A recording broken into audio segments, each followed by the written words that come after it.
السلام عليكم ورحمة الله وبركاته. الحمد لله. الحمد لله الذي نحمده ونستعينه ونستغفره ونؤمن به ونتوكل عليه أما بعد. அன்பிற்குரிய அல்லாஹ்வின் நல்லடியார்களே, அன்பு சகோதரர்களே, நாம் தொடர்ச்சியாக பார்த்து வரக்கூடிய துஆக்களினுடைய திக்ருகளினுடைய தொகுப்பில் இன்று நாம் பார்க்க இருக்கின்ற விடயம் என்னவென்றால், தஹஜ்ஜுடைய நேரம், தஹஜ்ஜத்தினுடைய தொழுகையை தொழுதுவிட்டு அல்லாஹ்வினுடைய அழகிய திருநாமமான அஸ்மாஉல் ஹுஸ்னாவிலே இருக்கக்கூடிய அல்லாஹ்வினுடைய இந்த 3 திருநாமங்களையும் நாம் 100 தடவைகள் ஓதுவோம். இதனை ஓதி அல்லாஹ்விடம் பிரார்த்தனை செய்தால் நிச்சயமாக அல்லாஹ் நம்முடைய பிரார்த்தனைகளுக்கு பதில் வழங்குவான். மிகவும் வேகமாக அல்லாஹ் நம்முடைய துஆக்களை கபூல் செய்வான். நம்முடைய தேவைகள் அனைத்தும் பூர்த்தியாகும். எல்லா காரியங்களிலும் அல்லாஹ் வெற்றியை தருவான். அந்த அளவுக்கு சிறந்த அற்புதமான திக்ருகளைத்தான் நாம் இன்றைய வீடியோவில் பார்க்க இருக்கின்றோம்.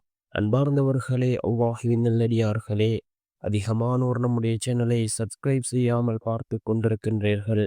நீங்கள் சப்ஸ்கிரைப் செய்து லைக் இடுவதன் மூலமாக நமது சேனலில் உள்ள வீடியோக்கள் இன்னும் பல சகோதரர்களுக்கு கொண்டு போய் சேர்க்கப்படும்.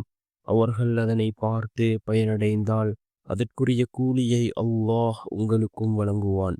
அன்பார்ந்தவர்களே, அல்லாஹ்வின் நல்லடியார்களே, அல்லாஹ் ஜல்ல சுப்ஹானஹு வ தஆலாவுக்கு அழகிய 99 திருநாமங்கள் இருக்கின்றது. இந்த திருநாமங்களை ஓதி நாம் அல்லாஹ்விடம் பிரார்த்தனை செய்தால் நிச்சயமாக அல்லாஹ் நம்முடைய பிரார்த்தனைகளை ஏற்றுக்கொள்கின்றான். நம்முடைய தேவைகளை அவன் பூர்த்தி செய்து தருகின்றான். நம்முடைய எல்லா காரியங்களையும் அல்லாஹ் சீராக்கி தருகின்றான். இந்த அல்லாஹினுடைய அழகிய திருநாமங்களை கொண்டு நாம் அல்லாஹ்விடம் உதவி தேடுவோம். தஹஜ்ஜுதினுடைய நேரம் மிக முக்கியமான ஒரு நேரம். இந்த நேரத்தில் நாம் கேட்கக்கூடிய துஆக்களை அல்லாஹ் கபூல் செய்கின்றான். அல்லாஹ் ஜல்ல சுப்ஹானஹு வ தஆலா கீழ்வானுக்கு இறங்கி வரக்கூடிய நேரம் இந்த தஹஜ்ஜுதினுடைய நேரமாக இருந்து கொண்டிருக்கின்றது. நாம் இந்த தஹஜ்ஜுதினுடைய தொழுகையை தொழுதுவிட்டு இந்த திக்ரை 100 தடவை ஓதி நாம் அல்லாஹ்விடம் பிரார்த்தனை செய்வோம். நிச்சயமாக அல்லாஹ் ஜல்ல சுப்ஹானஹு வ தஆலா இந்த திக்ருகளின் மூலமாக நம்முடைய வாழ்க்கையில் அல்லாஹ் மாற்றத்தை உண்டாக்குவான். அதுவும் நாம் தஹஜ்ஜத்தினுடைய நேரம் கேட்கின்றோம். துஆக்கள் ஏற்றுக்கொள்ளப்படக்கூடிய நேரம். அல்லாஹ் ஜல்ல சுப்ஹானஹு வ தஆலா கீழ்வானுக்கு இறங்கி வரக்கூடிய நேரம் இந்த தஹஜ்ஜத்தினுடைய நேரமாக இருந்து கொண்டிருக்கின்றது. என்ன துஆ என்றால், யா அல்லாஹு, யா ரஹ்மானு, யா ரஹீம் என்ற இந்த 3 திருநாமங்களையும் நாம் 100 தடவை ஓதி அல்லாஹ்விடம் பிரார்த்தனை செய்வோம்.